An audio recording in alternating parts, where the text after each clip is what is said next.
Dear students, college education online teaching में आपका स्वागत है। हमारा टॉपिक है 73वां संविधान संशोधन अधिनियम की विशेषताएं। 73वां संविधान संशोधन अधिनियम पंचायती राज संस्थाओं से संबंधित है और यह अधिनियम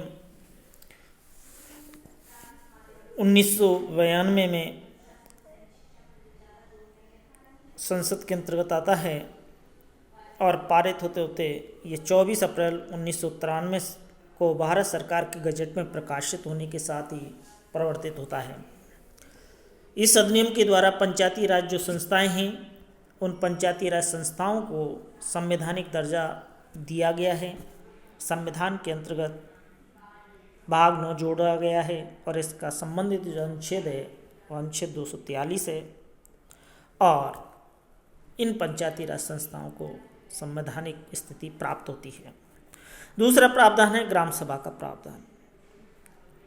इस संविधान संशोधन अधिनियम के द्वारा ग्राम स्तर पर ग्राम सभा का प्रावधान किया गया है, जो ग्राम पंचायत के समस्त पंजीकृत जो मतदाता हैं उनसे मिलकर के होगी। यानी ग्राम सभा के जो सदस्य हैं वो ग्राम पंचायत के समस्त पंजीकृत मतदाता होते हैं और ग्राम सभा को वे तमाम शक्तियाँ प्राप्त होंगी जो राज्य विधानमंडल द्वारा तय की जाएंगी और अपने कर्तव्यों का निर्वाह है वो राज्य विधानमंडल अधिनियम द्वारा जो निश्चित किए गए हैं उनको ये संस्था करेगी।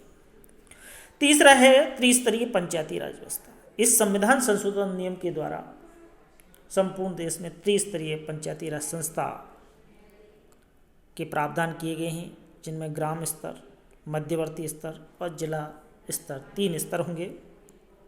सामान्यतः ग्राम स्तर पर ग्राम पंचायत, जिला मध्य स्तर पर पंचायत समिति और जिला स्तर पर जिला परिषद है। चौथा है चुनावों में आरक्षण। इस संविधान संशोधन अधिनियम के द्वारा विभिन्न वर्गों के लिए आरक्षण की व्यवस्था की गई है, जिसमें ST SC के लिए आरक्षण यानी अनुसूचित जाति और जनजाति के लिए आरक्षण की व्यवस्था की गई है। साथ ही महिलाओं के लिए आरक्षण की व्यवस्था की गई है। पिछड़े वर्गों के लिए आरक्षण की व्यवस्था की गई है। साथ ही सभापति और अध्यक्ष जो पद हुए हैं इन संस्थाओं के, उनके लिए आरक्षण की व्यवस्था की गई है। तो सबसे पहले हम देखते हैं कि अनुसूचित जाति और जनजाति के लिए आरक्षण संबंधी क्या प्रावधान है।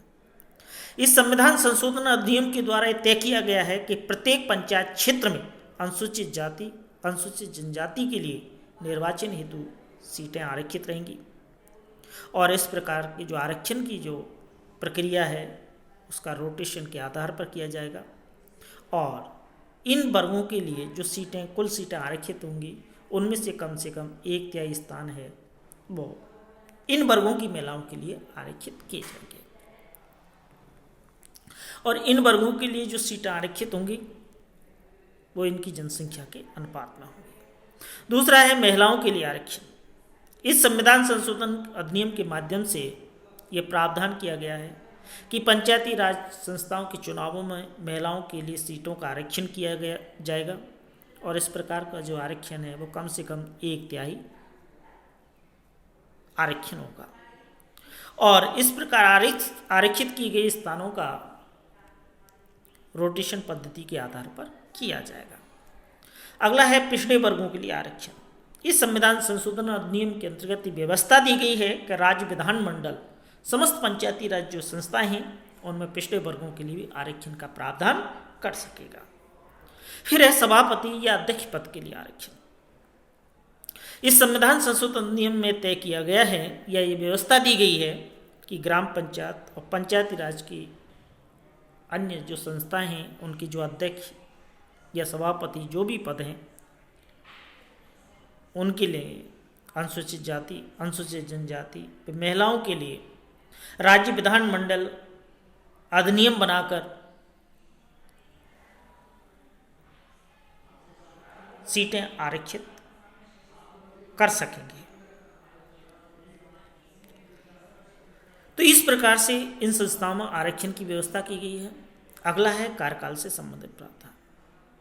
इस संविधान संशोधन नियम में यह व्यवस्था दी गई है कि इन संस्थाओं का जो कार्यकाल है यदि वो समय से पहले भंग नहीं की जाती है तो 5 वर्ष होगा, इससे अधिक नहीं। साथ ही ये निर्धारित किया गया है कि इन संस्थाओं के जो चुनाव है वो इनके कार्यकाल समाप्ति से पूर्व करा लिए जाएंगे, और यदि ये संस्थाएं समय से पहले भंग नहीं की जाती हैं तो यानी ये संस्थाएं समय से पूर्व भंग की जाती हैं तो भंग की जाने की तिथि से 6 माह की अवधि में के अंदर अंदर इनके चुनाव कराए जाना अनिवार्य होगा।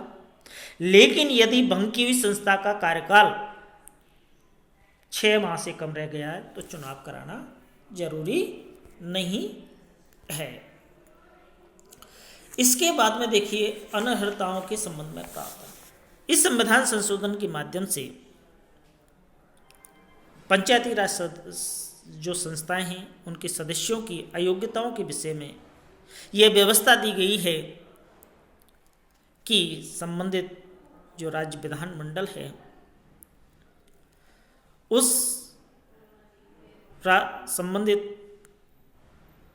यानी कहने का तात्पर्य है पंचायती राज जो संस्थाएं हैं उनके सदस्यों की अयोग्यता के विषय में संविधान संशोधन इस अधिनियम द्वारा ये तय किया गया है कि संबंधित राज्य में चुनावों की अयोग्यताओं से संबंधित प्रवर्तित किसी कानून द्वारा, यानी राज्य विधानमंडल ने कोई ऐसा कानून बनाया है जिसके द्वारा उसे अयोग्य घोषित किया गया है, तो इन संस्थाओं के चुनाव में वह व्यक्ति भाग नहीं ले सकता है। अब कोई व्यक्ति इन अयोग्यताओं से ग्रस्त है या नहीं, इस संबंध में यदि किसी प्रकार का विवाद उत्पन्न होता है तो उस विवाद का निस्तारण करने के लिए प्राधिकारी की नियुक्ति और प्रक्रिया है वो संबंधित राज्य विधानमंडल अधिनियम बना करके और ये व्यवस्था तय करेगा। तो इस प्रकार अनियमितताओं के संबंध में ही प्रावधान किया गया। फिर है वित्त आयोग के गठन के संदर्भ में। इस संशोधन अधिनियम में तय किया गया है कि राज्यों के राज्यपाल 73वें संविधान संशोधन अधिनियम के लागू होने के 1 वर्ष की अवधि में और उसके बाद प्रति 5 वर्ष के अंतराल पर राज्यों की पंचायती राज संस्थाओं की वित्तीय स्थिति की समीक्षा के लिए वित्त आयोग का गठन करेंगे और राज्य विधानमंडल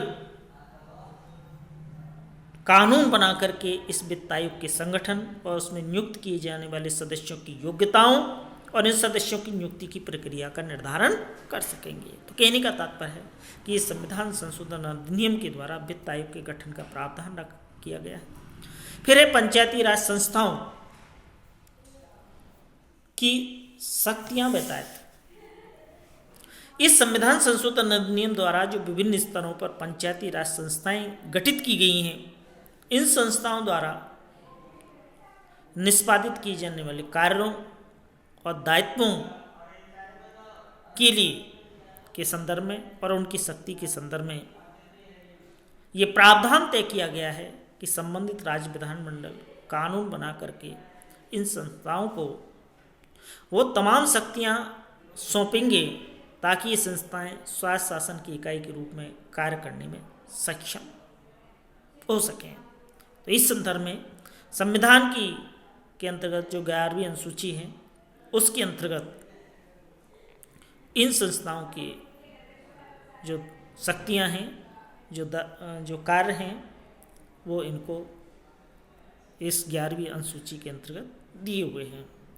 तो इस प्रकार से पंचायती राज संस्थाओं की शक्तियां दायित्वों के बारे में किया गया है। फिर है कर लगाने में कोष एकत्रित करने की शक्तियां। पंचायती राज जो संस्थाएं हैं उन पंचायती राज संस्थाओं को 73वें संविधान संशोधन अधिनियम के अंतर्गत ये प्रावधान किया गया है कि इन संस्थाओं को कर लगाने और कोष एकत्रित करने की शक्ति प्राप्त होगी ताकि ये अपने आय के सोर्स स्वयं विकसित कर सकें। इसके बाद में है पंचायती राज संस्थाओं के लेखा व अंकेक्षण के संबंध में प्रावधान। इस संविधान संशोधन नियम के अंतर्गत ये प्रावधान किया गया है कि विभिन्न स्तर की जो पंचायती राज संस्थाएं हैं इनके द्वारा रखे जाने वाले लेखा और उसके अंकेक्षण के संबंध में राज्य विधानमंडल विधि बना करके आवश्यक प्रावधान कर सकेंगे। इसके अलावा पंचायती राज संस्थाओं के चुनावों से संबंधित प्रावधान। इस अधिनियम में ये व्यवस्था दी गई है कि राज्य में निर्वाचक नामावली तैयार करने, चुनावों के आयोजन और पंचायती राज संस्थाओं के चुनावों से संबंधित समस्त पक्षों का अधीक्षण, निदेशन और नियंत्रण करने के लिए राज्यपाल द्वारा एक राज्य निर्वाचन आयोग का गठन किया जाएगा और राज्य निर्वाचन आयोग के मुख्य निर्वाचन आयुक्त की पदावधि और सेवा शर्तों का जो निर्धारण है वो राज्यपाल महोदय विधानमंडल के संबंधित अधिनियम के अधीन रहते हुए कर सकेंगे। साथ ही यह भी प्रावधान दिया है कि राज्य निर्वाचन आयुक्त को उसके पद से उन्हीं कारणों से उसी रीति से हटाया जा सकेगा जिन कारणों से या जिस रीति से उच्च न्यायालय के एक न्यायाधीश को हटाया जाता है।